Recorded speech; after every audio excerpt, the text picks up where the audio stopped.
Konnichiwa, ça veut dire bonjour en japonais. Bonjour à toutes et à tous, ici le Chama. Merci de me rejoindre une fois encore ce mardi 3 août 2021 dans le tour des marchés financiers.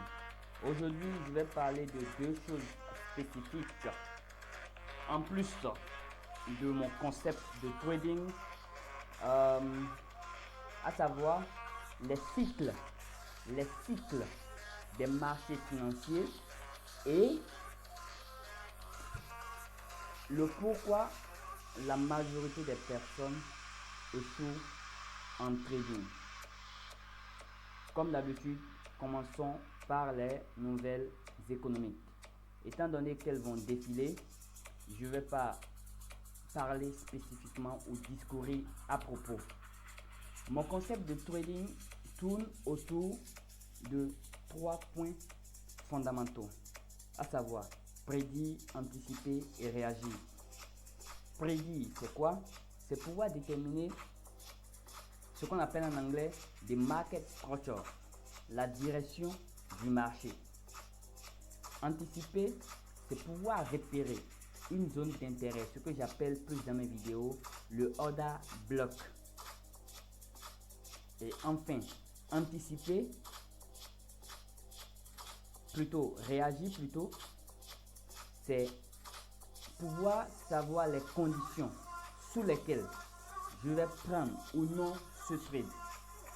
Et pour juste un tick, il vous faut au minimum 2 confirmations pour valider la prise d'un trade. Ensuite, le pourquoi la plupart des gens ne réussissent pas en trading, c'est qu'ils ne déterminent pas à l'avance le pourquoi ils sont en train de trader. Ou plus précisément, le nombre d'années pendant lesquelles ils veulent trader.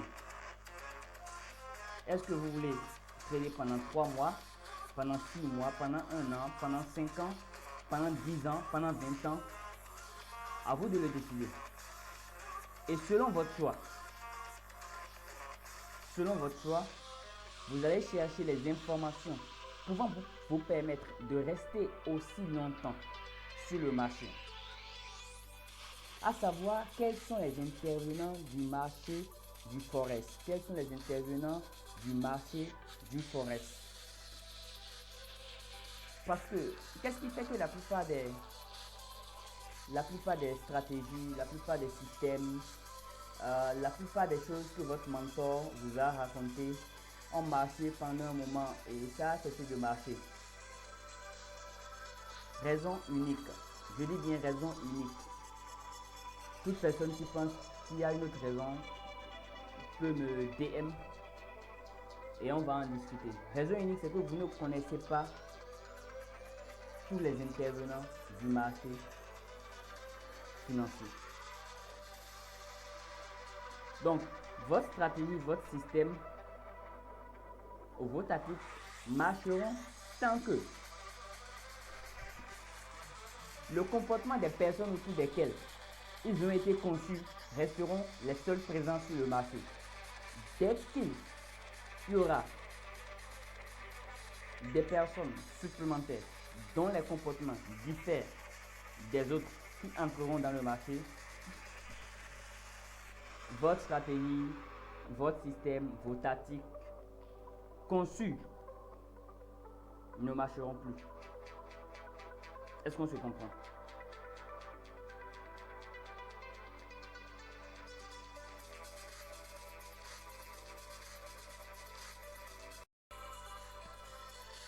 Donc, il faut maîtriser les intervenants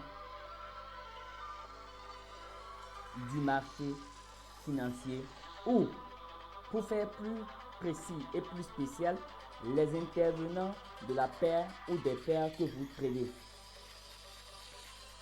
La deuxième chose dont je veux parler aujourd'hui, c'est les cycles des marchés financiers. Les marchés financiers connaissent uniquement, et je dis uniquement, 2 cycles. faible volatilité, forte volatilité, point. Les marchés financiers composés des paires financiers passent des périodes de faible volatilité à des périodes de forte volatilité, reviennent à des périodes de faible volatilité et repartent à des périodes de forte volatilité. Point. Si vous pouvez maîtriser la transition d'une période à une autre, je pense que c'est un plus que vous avez gagné aujourd'hui. Ici, je parle des zones institutionnelles, des intervenants sur les marchés financiers, des stratégies simples et stupides pour être rentables sur le marché. Je parle des crypto-monnaies, des indices boursiers et des indices synthétiques qui sont très faciles à trader. Si vous n'avez pas encore un compte d'indice synthétique, il y a le lien dans la description. Veuillez créer un compte d'indice synthétique aujourd'hui et commencez par profiter des setups que nous partageons sur cette chaîne. Passons maintenant à quelques analyses de quelques paires financières. Premièrement, nous allons analyser une paire d'indices synthétiques qui s'appelle le Boom 1000. Nous remarquons que le Boom 1000 actuellement est dans un canal haussier.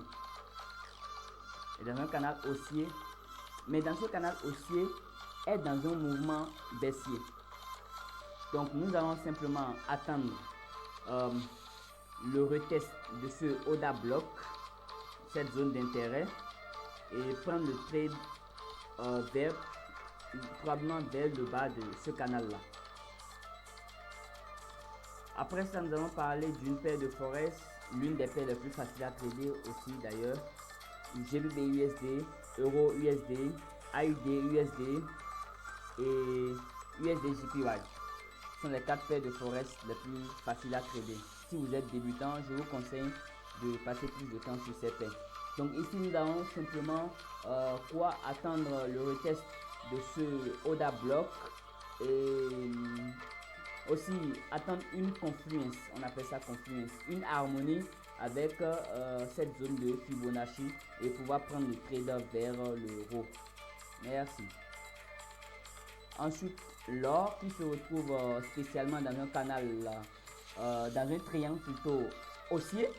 Donc nous allons attendre probablement la cassure de ce support, probablement un retest, dépendamment de comment la cassure va se faire, et prendre un downtrend vers ce niveau là, ou ce qui est la plus forte probabilité, la cassure de la résistance du triangle et un mouvement haussier. Enfin, nous allons parler de 1075 qui se retrouve ici dans une zone de très faible volatilité. Donc nous allons peut-être espérer un stop hunt et le retour au-dessus de ce Oda Block pour un mouvement haussier, ou la seconde possibilité, la cassure brute de ce Oda Block qui va devenir un breakout. Merci beaucoup. Si vous voulez rejoindre notre communauté des champions, trader avec nous, profiter de nos ateliers, de nos formations, de notre coaching, veuillez contacter le numéro de l'expert conseiller. Et je vous souhaite une excellente semaine de trading. Que la lumière divine reste avec nous. Merci.